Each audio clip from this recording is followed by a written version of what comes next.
kita bertemu kembali dalam materi sistem pencernaan.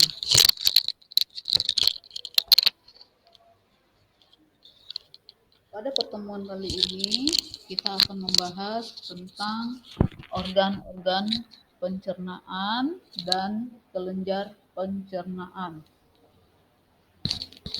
Sistem pencernaan ialah serangkaian organ-organ yang berperan untuk mencerna makanan. Adapun organ-organ pencernaan dimulai dari rongga mulut, lanjut ke kerongkongan, kemudian lambung, selanjutnya usus halus, selanjutnya usus besar, dan berakhir di anus.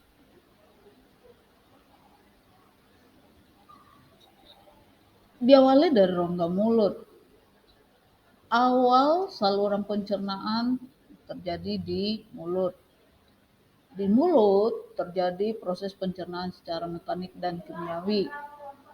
Terdapat gigi, lidah, dan kelenjar ludah. Lidah berperan dalam pencernaan mekanik sebagai alat pengecap juga. Gigi berdasarkan bentuk dan fungsi terbagi atas gigi seri atau disebut dengan incisivus, bentuknya seperti pahat, berfungsi memotong makanan.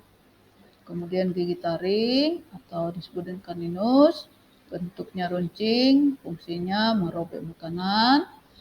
Dan gigi geraham bentuknya rata, berfungsi membilas makanan. Selanjutnya ada kelenjar ludah, menghasilkan ludah yang mengandung enzim ptyalin. Enzim tersebut berperan untuk mengubah amilum menjadi gula, yaitu jenis maltosa.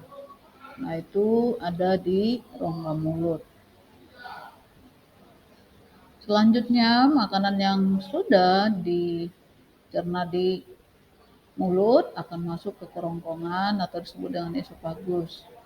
Jadi kerongkongan ini berperan sebagai jalan bagi makanan yang dikunyah dari mulut kemudian menuju ke lambung. Setelah masuk ke lambung, di lambung itu terjadi pencernaan mekanis dan kimiawi. Secara mekanis, otot lambung berkontraksi mengaduk bolus atau makanan. Sedangkan secara kimiawi, bolus itu bercampur dengan getah lambung. Di lambung ini menghasilkan enzim, yaitu pertama asam lambung, tadi disebut dengan HCl, berfungsi membunuh mikroorganisme atau kuman yang masuk bersama makanan. Yang kedua, pepsin berperan mengubah protein menjadi pepton. Kemudian yang ketiga adalah renin, berperan mengendapkan kasein dalam susu. Setelah dicerna di lambung, maka makanan tersebut akan masuk ke usus halus yang terbagi atas 3, yaitu duodenum atau disebut dengan usus 12 jari. Terdapat 2 saluran, yaitu saluran empedu, kemudian saluran empedu itu membantu memecah lemak, dan saluran pankreas.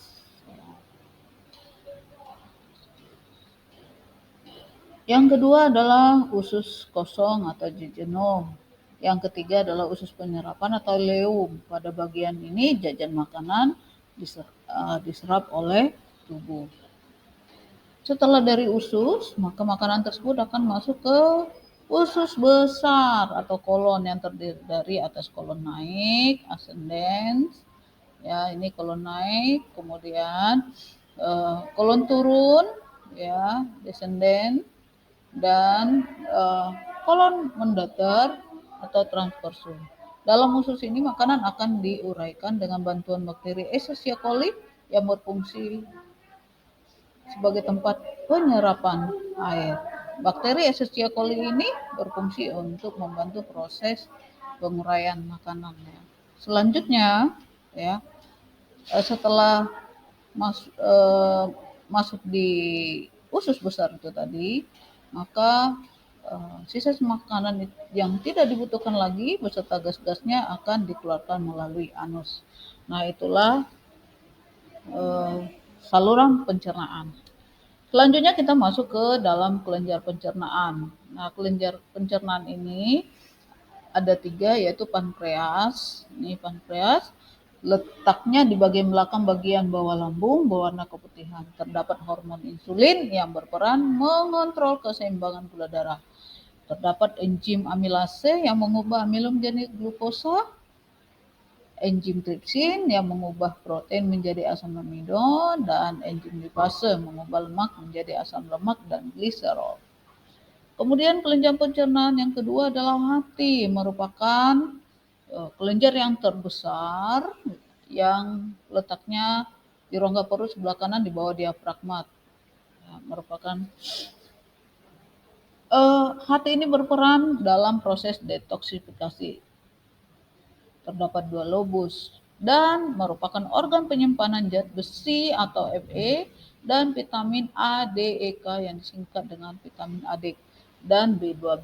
Berperan menjaga keseimbangan kadar glukosa darah, mengatur kadar kolesterol dalam darah.